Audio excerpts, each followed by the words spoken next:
Assalamualaikum warahmatullahi wabarakatuh dan selamat sejahtera serta selamat pagi pada semua. Selamat datang diucapkan kepada semua ke program kursus khatib Imam dan Bilal siri kedua. Terima kasih kepada penceramah jemputan iaitu Ustaz Basil bin Khabib Damanhuri dan hadirin hadirat yang dirahmati oleh Allah sekalian kerana sudi meluangkan masa anda pada pagi ini.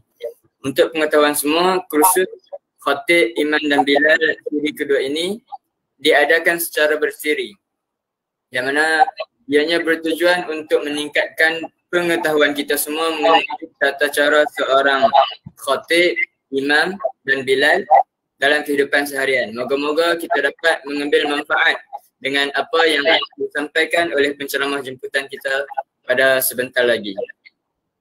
Hadirin hadirat yang dikasihi Allah sekalian, bagi memberkati majlis kita pada pagi ini, marilah kita bersama-sama membaca Ummul Kitab Al-Fatihah.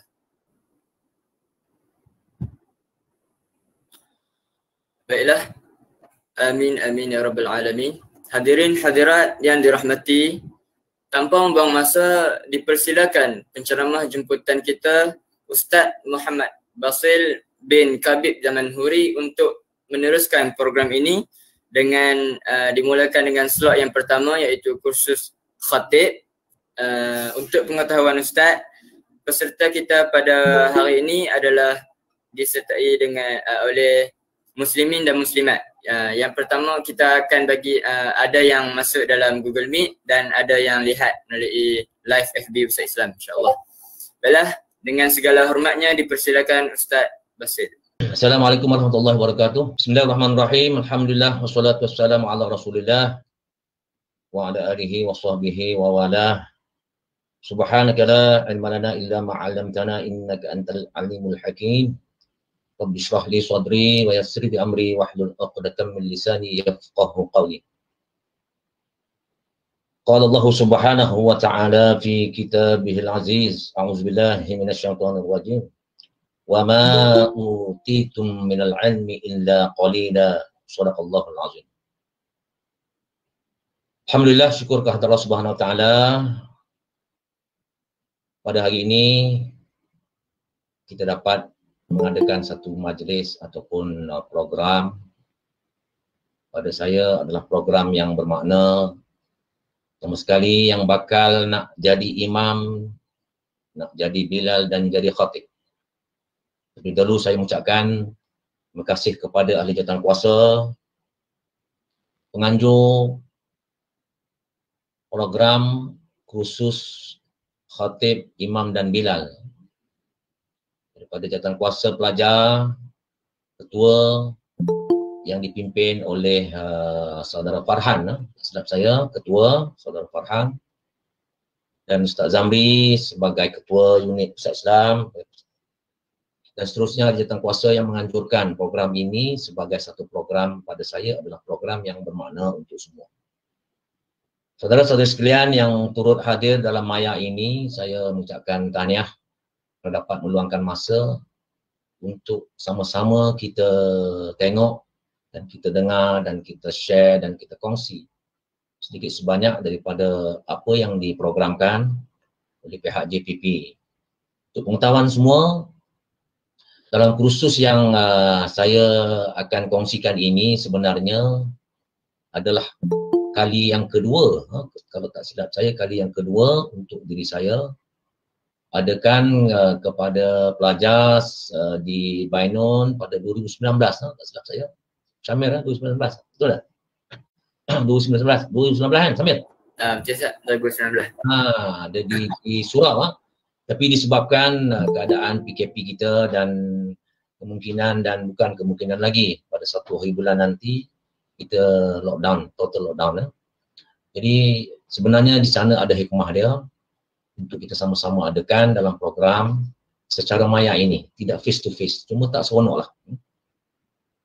Pada diri saya bila program dalam program yang maya ni dia tak nampak dari sudut pertama sekali keberkesanan dia, dari sudut fokus. So sekarang ni apa yang ada di depan saya ni semua okey, nampak muka saya semua? Nampak Nampak Ustaz. Segak Ustaz. Nampak? Jelas. Jelas ya. Yang di depan tu, yang berdiri di depan tu, yang berdiri di atas mimbar tu siapa dia agak? Ini sebagai soalan pertama sebelum kita khusus khatib. Siapa agak-agaknya yang ada gambar dalam atas mimbar tu? Siapa boleh dapat jawab, saya akan bagi hadiah. Ni berapa ramai ni? 50 orang ya, Syamil? Dalam Google Meet ni kita ada dalam 55 orang. Lebih kurang. Oh, 55 orang. Alhamdulillah. Jadi saya ucapkan tahniah kepada semua kerana dapat join. InsyaAllah kita akan sharekan dalam tempoh 2 jam ini perkara yang mungkin ada kaitannya sedikit sebanyak dari sudut yang muslimin, yang muslimat pun kena ambil tahu juga. Sebab ini bergantung kepada individu, tanggungjawab individu sebenarnya. Dan bakal in future nanti masa depan untuk kita jadikan sebagai satu, sekurang-kurangnya sebagai satu pengetahuan untuk kita sebarkan perkara ini kepada dunia. InsyaAllah. Okay, saudara-saudari yang dirahmati Allah sekalian, InsyaAllah dalam tempoh 2 jam ini, slot khutbah, slot imam dan slot Bilal saya akan sampaikan berdasarkan nota ataupun slide ataupun bahan yang diberi oleh pihak JPP. Okey, untuk pengetahuan slot khutbah, slot imam dan Bilal. Jadi semalam saya ada hubungi dengan Ustaz Osman Muda ataupun Tuan Haji Osman bin Muda, mantan Imam Besar Masjid Negeri Pulau Pinang. Saya bersembang dengan dia, saya mohon restu minta izin daripada dia untuk saya nak bacakan, untuk saya nak bentangkan, untuk saya nak kongsikan dengan pelajar Bainun, iaitu tentang Imam dan Bilal. Okey. Begitu juga dengan khatib. Jadi saya minta kebenaran daripada dia sebab saya secara langsung ikuti kursus Imam dan Bilal yang dipimpin oleh beliau sendiri semasa di IPG Bainun pada tahun 2001. Lama dah. Situ yang tak duduk sekolah lagi apa ke. Semua tak ada lagi ataupun bukan ada di IPG masa tu. Jadi saya selepas Jumaat petang semalam, saya berhubung dengan Ustaz Osman dan dia membenarkan dan dia mengizinkan dan panjangkan terus kepada pelajar-pelajar kita. Mudah-mudahan dengan berkat ilmu daripada beliau, mantan Imam Masjid Negeri Pulau Pinang, dan sekarang dia memegang ketua section di DQ Darul Quran Kuala Kubu, JAKIM, ketua section akademik yang di bawahnya ada ketua jabatan, ketua jabatan pengajian am. Jadi ketua section akademik sekarang ni dipegang oleh Ustaz Osman Muda, berada di Kuala Kubu. Jadi sekurang-kurangnya insyaAllah mudah-mudahan dengan bahan yang saya telah transfer dari PDF kepada slide, insyaAllah nanti kita tengok dan satu-satu, dan mudah-mudahan bila kita dapat perhatikan satu-satu apa yang isi dalam kertas kerja itu sebenarnya adalah sebagai satu ilmu, bahan untuk kita jadikan sebagai bekalan hasil daripada selesai saja program ataupun kursus Bilal ataupun kursus khatib Imam dan Bilal pada hari ini. Boleh ya, saudara-saudara sekalian? Boleh saya teruskan? Dan saya harap kepada semua yang terlibat dalam penyertaan pada pagi ini, nawaitu pasang betul-betul, niat elok-elok, dan insyaAllah selepas kita habis kursus nanti, fokus, jangan kita fikirkan yang lain dan kita bagi fokus terus. Sebab kita nak jadi imam, sebab kita nak jadi Bilal, dan seterusnya kita nak jadi khatib. Mudah-mudahan dengan program kehadiran kita dalam maya yang Allah Subhanahu Wa Taala perhatikan dan malaikat akan duduk sekali bersama-sama kita. Jadi tahniah sekali lagi kepada penganjur, kepada Syamir utama sekali yang menghubungi saya, dan alhamdulillah pada hari ini saya ada ke lapangan. Cuma saya minta maaf suara saya ada serak sikit lah. Tapi boleh jelas InsyaAllah mungkin kalau saya rasa saya tak boleh nak terus, saya break sekejap. Boleh ya Syamir ya? Boleh ya? Boleh Ustaz, boleh, tak ada masalah. Okey.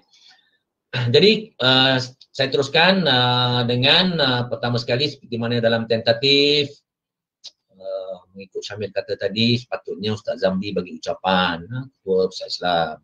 Tapi disebabkan ada keuzuran, dia tidak dapat memberikan satu ucapan untuk alu-aluan. Okay, sekarang kita dah sampai kepada jam 10:02. Jadi ini slot saya lah. Jadi saya boleh mula lah untuk kursus khatib. Jadi yang di depan tu saya tunjukkan gambar sebagai satu intro, sebagai satu mukaddimah motivasi kepada semua yang hadir dalam maya Google Meet pada hari ini adalah khatib yang bernama, baru sangat lagi dia. Bulan lepas dia duduk berkhutbah, iaitu Dr. Shuraim, Imam Masjidil Haram, yang menjadi pensyarah di Universiti Ummul Qura di Jabatan Syariah bersama-sama dengan Imam As-Sudais, Abdul Rahman As-Sudais, iaitu Ketua Imam Al-Haramain, duduk di Jabatan Syariah bersama-sama juga dengan Imam Syekh Dr. Mahir Al-Mu'ayqali. Ketiga-tiga ini adalah Imam Masjidil Haram yang duduk di Universiti Ummul Qura di Makkahul Mukarramah. Alhamdulillah saya sudah hadir ke universiti tersebut yang baru dan sudah duduk dan sudah masuk dalam pintu gerbang Jabatan Syariah Imam Masjid Al-Haramain, ketua iaitu As-Sudais, As-Shuraim dan Al-Mu'ayqali. Alhamdulillah. Jadi mudah-mudahan dengan kita renungkan imam, dan satu masa dulu As-Shuraim di ban sebab tak boleh berkhutbah di Masjidil Haram sebab dia menyentuh isu-isu sensitif. Isu-isu sensitif yang melibatkan mungkin ketidaksenangan hati penduduk di Saudi, dia ban sekejap. Kemudian Saudi hidupkan balik. Alhamdulillah hari ini dia boleh berkhutbah seperti mana biasa dan dia boleh menjadi imam di Masjidil Haram. Jadi saudara-saudara sekalian, kita tengok apa yang ada dalam isi yang ada dalam kursus khatib pada hari ini, sama-sama kita perhatikan. Okey, maksud khutbah Jumaat ialah ucapan yang disampaikan oleh khatib. Okey, nampak ya semua? Semua nampak ya? Nampak Ustaz. Saya suara okey ya? Syamil okey ya? Suara? Okey Ustaz, jelas. Okey, khutbah Jumaat ialah ucapan yang disampaikan oleh khatib. Jadi bila sebut khutbah Jumaat, ada yang menyampaikan sebelum solat Jumaat yang mengandungi nasihat, peringatan dan pengajaran. Itu khutbah. Bila sebut khutbah tiap-tiap minggu, so sekarang ini kita sedih. Kita tidak dapat seperti mana yang sebelum ini. 2 tahun dah kita berlalu. Sekejap ada, sekejap tak ada. Total lockdown ni pula lagi. Jadi khutbah Jumaat, tiap-tiap kali Jumaat, orang Islam dengar.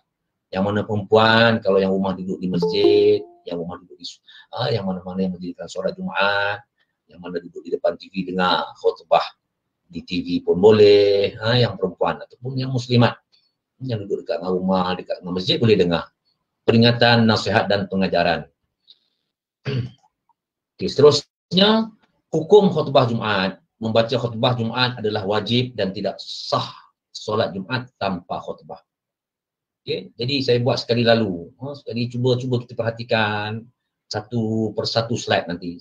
So kalau saya tengok saya kira slide 100 lebih kot. Saya kira 60, 30, 90 100 lah lebih kurang. Tapi sekejap insya-Allah dalam tempoh 2 jam selesai. Sebab kita kena ambil berkat kertas kerja yang dibuat oleh mantan Imam Masjid Negeri Pulau Pinang, Ustaz Osman Muda. Okay, seterusnya syarat-syarat sah khutbah Jumaat. Disampaikan setelah masuk waktu zuhur. Ini lebih kepada Jumaat ya, sebab kita fokus kepada hari Jumaat. Sebab dalam banner yang saya tengok dalam Syamil buat tu dalam Instagramnya khusus untuk solat Jumaat. Setelah masuk waktu zuhur. Disampaikan sebelum solat Jumaat.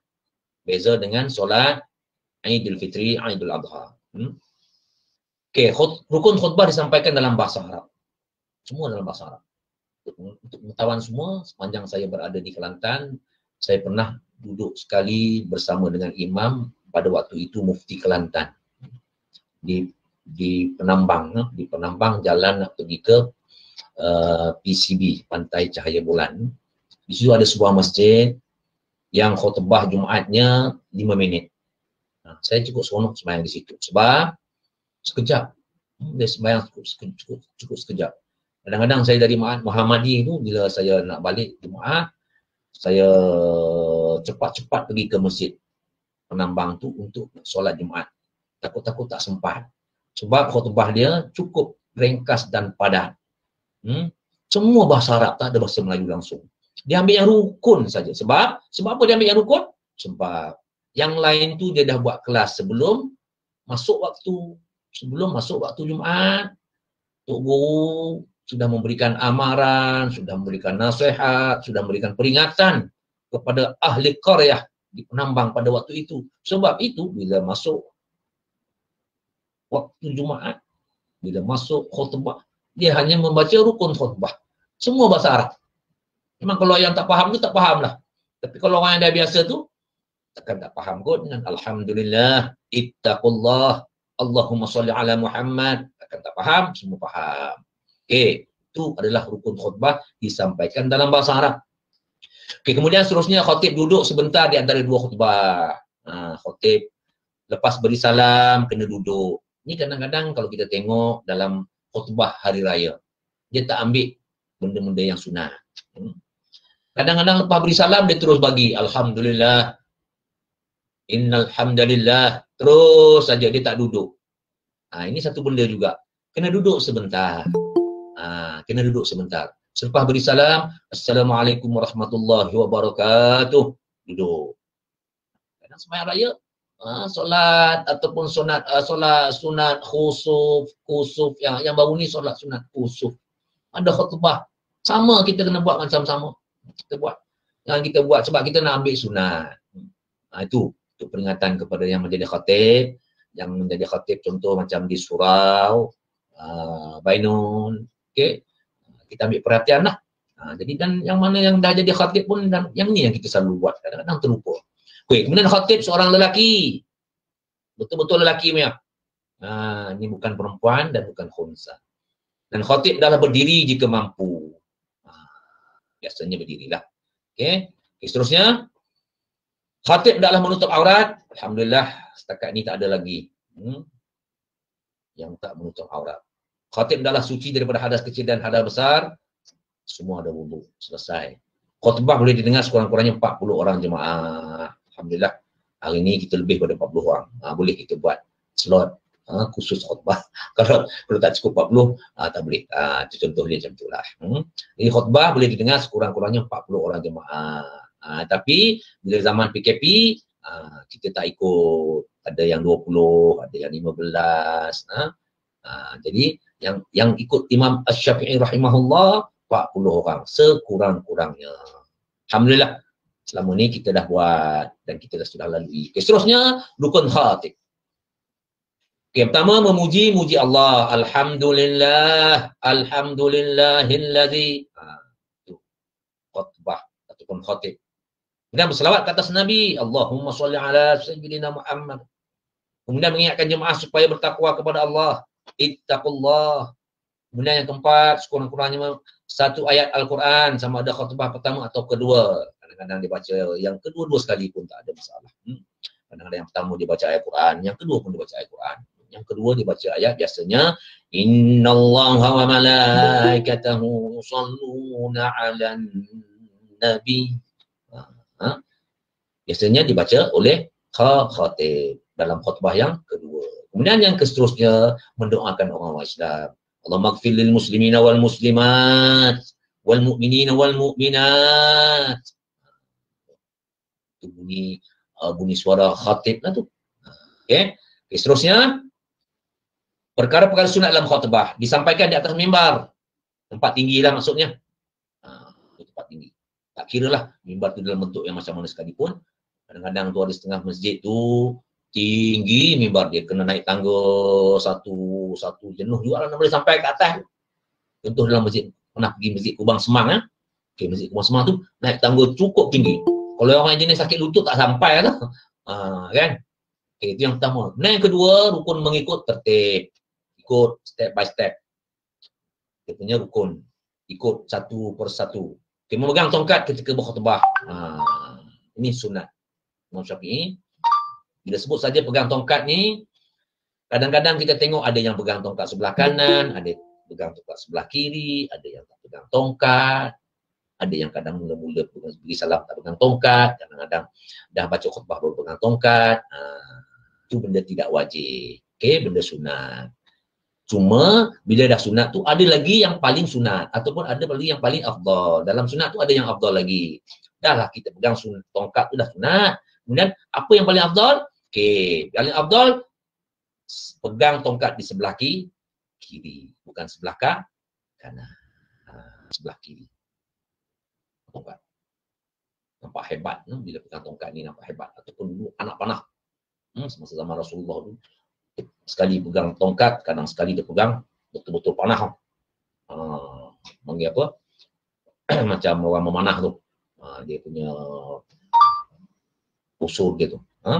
Tajam tu. Okey. Dan seterusnya memberi salam sebelum duduk di atas mimbar. Sebab tu kita beri salam dulu. Yang saya sebutkan tadi. Kemudian duduk sekejap.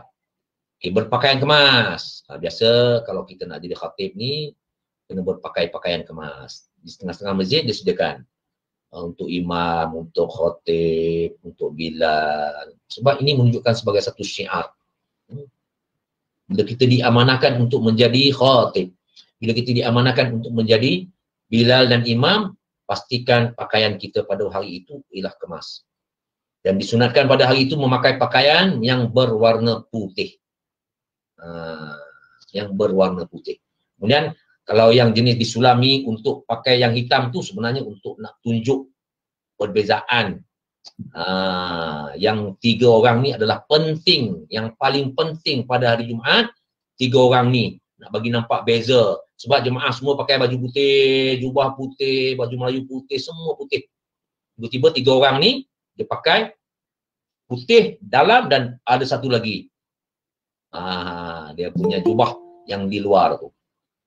Okey, untuk nampak tanjak dia sebagai imam, sebagai bilal dan sebagai khatib. Biasanya 2 orang lah. Yang jadi khatib tu dia jadi imam. Okey. Kemudian berpakaian kemas. Kemudian seterusnya menyampaikan khutbah dengan jelas dan fasih. Orang yang nak sampaikan khutbah ni kena pastikan suara kena jelas. Tak mau suara macam minggu lepas giliran saya khutbah di masjid. Tapi saya bagi tahu kat pihak masjid sebab suara saya tak berapa nak elok. Jadi saya tak jamin untuk saya nak khutbah pada hari Jumaat ni untuk saya nak duduk di atas mimbar. Jadi saya bagi tahu. Jadi kena bagi tahu kepada pihak jawatan kuasa masjid atau jawatan kuasa masjid mana-mana supaya pihak masjid nanti dan suruh ataupun minta khatib lain membaca. Sebab kita nak supaya pada hari itu khatib membuat perkara-perkara sunat dalam khutbah. Kita tak mau khatib pada hari itu buat ala balai, tak mau. Sebab hari Jumaat ni adalah hari penghulu segala hari. Sayyidul Ayyam. Jadi kalau suara kita tidak perfect, kita minta undur diri. Jangan kita teruskan juga. Jangan kita pakai rodong saja, tak mau. Jadi alhamdulillah hari ini suara saya boleh keluar lagi. Kemarin nampak tak apa nak elok. Alhamdulillah hari ini dapat suara cuma serak-serak basah.